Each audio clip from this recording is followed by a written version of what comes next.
قصة النهاردة غريبة وفريدة من نوعها، بس هي قصة حقيقية من واقع الحياة، وبيحكي وبيقول وهو بيبكي. أنا راجل زي أي راجل، كنت متجوز ست محترمة فاضلة، هي المفروض كانت بنت عمي، ومن صغرنا وأهالينا متفقين إن احنا لبعض. فعلا من صغرنا وعارفين إن احنا هنتجوز بعض، وبالفعل اتجوزنا وخلفت منها 3 أولاد. دي بنت عمي ويعتبر أختي، ويعتبر كانت كل اللي ليا في الدنيا، حبيتها حب عمري وعشت معاها بما يرضي الله. ليا أخ أصغر مني بكام سنة، كان متجوز بنت يعني صغيرة عن مراتي كتير جدا في السن، وكانت بنت رفيعة كده وميصة زي ما احنا بنقول بالبلدي، وكانت متدلعة وشايفة نفسها على الآخر. المهم أنا كانت زوجتي دي لما كبرت في السن شوية وخلفت 3 مرات، جسمها تخن قوي وزادت في الوزن قوي. فالمهم انا اصلا راجل يعني ايه، جسمي ضعيف شوية، فكنت بشمئز منها لدرجة ان انا ما كنتش بعرف اعمل علاقة حميمية معاها، وكنت لو عملت تبقى علاقة مش كاملة وعلاقة كلها قرف بمعنى اصح. المهم ان انا ما كنتش مبسوط، كل اللي انا حاسه ان انا مش مبسوط معاها في العلاقة. مرت سنة ورا سنة، وكنت اقول مش مشكلة، دي بنت عمي، دي في الاول وفي الاخر تعتبر اختي قبل ما تكون زوجتي وحبيبتي وام ولادي. المهم اخويا اللي اصغر مني في السن ده توفاه الله، كانت مراته زي ما انا قلت، كانت خلفت منه هي كمان 3 أولاد. المهم ان احنا كنا في بيت عيلة مشترك، انا تحت في الدور الارضي، اخويا ده كان فوق في الدور اللي فوق، وكانت مراته معاه واولاده. وخلاص لما ربنا توفاه فضلت مراته عايشة معاه في البيت. وبعد كده انا مراتي بقت تعطف على مرات اخويا دي، وخصوصا ان كانوا عيالها صغيرين جدا في السن لسه، كان يعني اصغر طفل فيهم كان لسه مولود ما كملش 3 شهور. فمراتي بدأت تعطف عليها وتديها اكل من عندنا، تروح من عندنا طول النهار قاعده معاها. وهي مرات اخويا دي بقت ال 24 ساعه تقريبا، لانها كانت طبعا فاضيه. الطفل بتاعها الصغير كان على ايديها، وقاعده عندنا تحت في البيت من تحت ال 24 ساعه. واحدة في واحدة حسيت ان هي بتبصلي نظرات غريبة، نظرات ان انا معجبة بيك. فبصراحة انا لقيت نفسي بنجرف معاها في العلاقة، ولقيت نفسي ببص لها نفس البصات. بقت هي تدخل عندنا المطبخ بكل عشوائية بكل أريحية، الاقيها بتطبخ مكان مراتي، بتغسل المواعين، لا بتغسل لها هدوم، وخصوصا ان كانت مراتي يعني زي ما قلت لكم في البداية جسمها كبير قوي. بعد كده لقيتني واحدة واحدة بحبها، وحبها بيدخل قلبي، لقيتني شايفها منظرها شيك، بتهتم بنفسها، جسمها رفيع بقى وصغيرة في السن. لقيتها بتهتم بيا اكتر من مراتي بتهتم بيا. مراتي كانت خلاص تقريبا يعني رمت طوبتي، مفكرة ان انا خلاص اتجوزت وخلفت وبقيت في الاربعينات، في اخر الاربعينات، ان انا خلاص ان انا ما عادش ليا احتياجات شخصية، ما عادش ليا في العلاقة الحميمية وكده. لدرجة ان انا بقيت اجي اطلب من مراتي العلاقة الحميمية، كانت بترفض وتقول هو انت لسه فيك نفس، مع ان اي راجل في الدنيا لحد ما بيموت هو محتاج الحاجة اللي زي كده.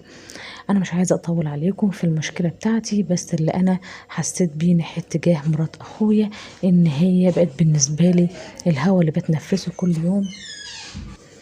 بس حسيت في نفس الوقت انا راجل محترم وليا يعني كلمتي وهبتي. فقلت لمراتي بلاش مرات اخويا على تيجي هنا البيت عندي تاني. قالت لي ليه ومش ليه، ده هي اللي بتخدمني، ده هي اللي شايلك وشايل عيالك، ده هي خفيفه عني في الجسم، وهي بتعمل لنا شغل البيت وي وي وي وي. المهم ان ما اقتنعتش. يا ست الكل ارجوكي بلاش. ليه؟ طب قولي في ليه. طبعا ما قدرتش ومراته اني انا اقول لها على بعدين الحقيقه خلى خد كلها، او ان مراته انا ومشى، عيني وجت منها اخت او هي عينها احمد. مني. المهم فلنفترض فضلت على ان كده اسمها مثلا حوالي 5 او غادة. 6 شهور. جت غادة بقت مرات وقفت مع اخويا احمد تدخل وقعدت تقول له، المطبخ تعمل وهي اكل، بتتنهد ادخل وراها بتعب، المطبخ، ابوك كل ده عنده حق ومراتي في قاعده كلامه طبعا يا فاتحه احمد، وبعدين التلفزيون بس قدامها مش واحده واحده، زي ما انت ولا في فاكر. دماغها اي هي حاجه. بس منغلقه بقيت على احاول نفسها ان انا من وقت اتعمد الحادثه اللي حصلت لها، ان انا وكانت بترفض اي المس حد ايديها، يتقدم ايدي لها. تيجي على ايدها، وعلى ان انا فكره هي صاينه جسمي نفسها يحك كويس قوي جسمها، عشان لان ابن المطبخ الحلال اللي بتاع يستاهل. شقتنا كان صغير انت شويه، بتاع بيتنا صغير خلتني شويه.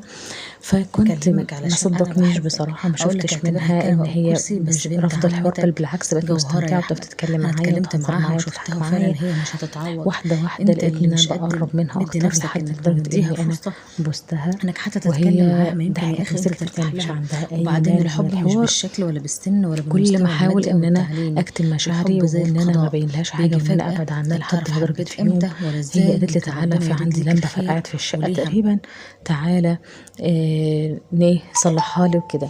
فقلت لها ماشي، هبقى اجيب عيل من العيله يعني واطلع وكده. فمراتي قالت لي انت بتستعبط، اطلع اعمل لها اللمبه اللي فوق وشوف الكهرباء بتاعتها واعمل وظبط لها الدنيا وانزل.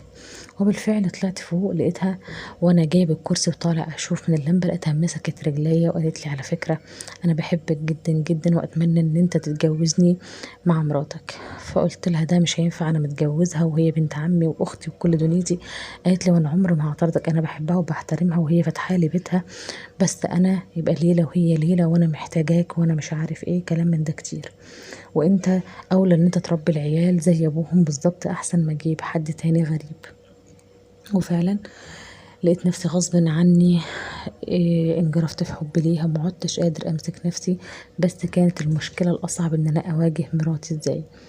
فين وفين عدت حوالي 7 8 شهور وبقيت ابوسها احضنها اقرب منها.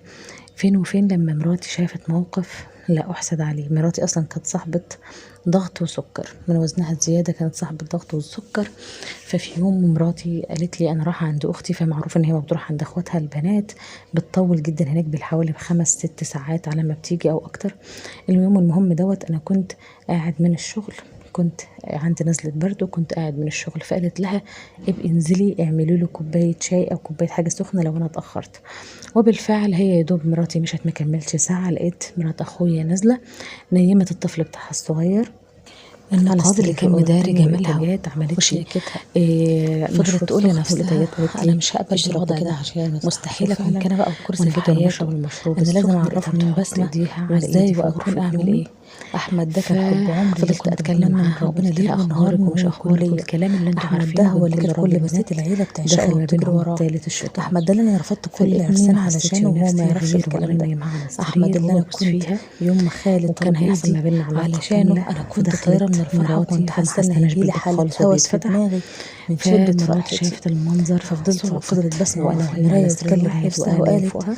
هو تحدي ما بيني فمراتي وما شافت بينك يا أحمد المشهد ولازم صعقت من أنا اللي أقبله، المشهد فوقعت ولازم اغمى أنا عليها، اللي أكون جالها كسبانة جلطة فيه. فورية في راسها. المهم أحمد طبعا دخل، قمت من مكاني جت اتنفضت بسمة وخدت مراتي غيرت من هدومها ولبست وقعتها، قميص نوم أسود حلو جدا خدتها جدا ورحت على وباين جسمها المستشفى. وما فاتن والدكتور جسمها، صارحني وقال لي وقلعت هي نقابها اتعرضت وسابت لصدمة شعرها فعملت وواصلة لها لحد خصرها من جلطة تحت. في دماغها. بسم الله ما شاء الله فهي كانت آية في احتمال ان الجمال. تقوم، وفي جه احتمال أحمد 70 ودخل من غير ما 80% يبص ان هي مش هتقدر لوشها تكمل وحط الليلة وشه دي. في الأرض وقال لها يا بنت تتخيلوا الناس، ان انا كإنسان بقول لك ايه، انا مستحيل اضحك على حد كنت في مبسوط الموضوع قوي ده. قوي من انا ما جوايا وفي عنديش نفس رغبه الوقت فيكي كنت زعلان قوي جسديا، قوي من وعشان جوايا. تبقي هتقولي عارفه ازاي؟ اقول اكتر لكم مش ان عارف. الجوازه ما بيننا كنت دي مبسوط قوي قوي ان ربنا جوازه هيستر مصلحه عليا وان محدش علشان هيعرف انا ده اللي واضح حصل، لان وصريح هي لو قامت ومستحيل ان انا هتقول اكدب للناس عليكي كلها واخبي على عليكي اخواتها حاجه زي وكده، دي، لان دي وهتبقى برضه فضحتي هتبقى زي ما عشره بنقول عمر بالمصري كده او ببلاش. بمعنى وفي اصح نفس الوقت عشره كنت سنه على زعلانه الاقل. عليها لانها فانا عشره مش عمري عايز اكون وبنت عمي بكدب واختي عليكي، قبل ما انا تكون واضح زوجتي وصريح وام معاكي. اولادي. انا فكان مش جوايا مش احساس هقبل اني مش بيكي عارفه جسديا اضحك ولا مش ولا عارفه نفسيا اعيط ولا ومش هقبل بيكي عارف تكوني اعمل ايه. مراتي. كل اللي وكنت هيحصل احساسي ان احنا متدهور جدا. لازم ان احنا نتجوز ونخلف علشان ففعلا موضوع ما الورث كملتش بتاع ليلة في جدك المستشفى، وامك، فضلت على وده يعني اعتبريه في أوضة جواز مصلحة. الإنعاش لحد ما توفاها الله، من غير ما أي حد يعرف أي حاجة ولا يحس بأي حاجة. بس فضلت أنا على الموضوع ده حوالي شهرين أو أكتر، وأنا حاسس بالذنب ان انا السبب في موتها، مع ان مرات اخويا ده كانت بتجيلي البيت من تحت، لان انا طلبت من اخواتها اصلا ان هم ما يكملوش العزا، هو يدوب 3 ايام، لان اخواتها من النوع اللي هم الصعب شويه اللي بيحبوا العزا ده يقعدوا بقى فيه ساعه 2 10 يومين 3 10. فانا قلت لهم هو العزا 3 ايام وبس. بعد كده بقت مرات اخويا ده تنزلي من فوق تحضر لنا الاكل لي انا واولادي، تحط اكل وتحط شرب وتغسل هدوم ومش عارفه ايه، وبقت تتكلم معايا وتخفف عني والكلام ده كله. وقالت لي انا بقول لك ان احنا لازم نتجوز في اقرب وقت، لازم نتجوز. فمرات اخويا لما كانت قالت لي كده لاحظت ان حاجه غريبه بتحصل، ان في حاجه وقفت في الشباك. وعلى فكرة في نقطة مهمة جدا أنا نسيت أقولها لكم، إن مراتي وهي بتموت في أوضة الإنعاش طلبت إن هي تشوفني وهي على فراش الموت، وقالت لي كلمتين اتنين، قالت لي الله لا يسامحك دنيا ولا آخرة ومش هسيبك. فاهمني؟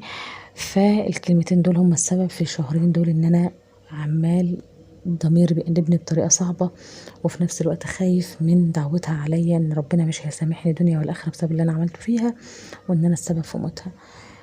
وبالفعل لما لقيت مرات اخويا بتقولي ان احنا نتجوز، قلت لها سيبيني شوية وقت.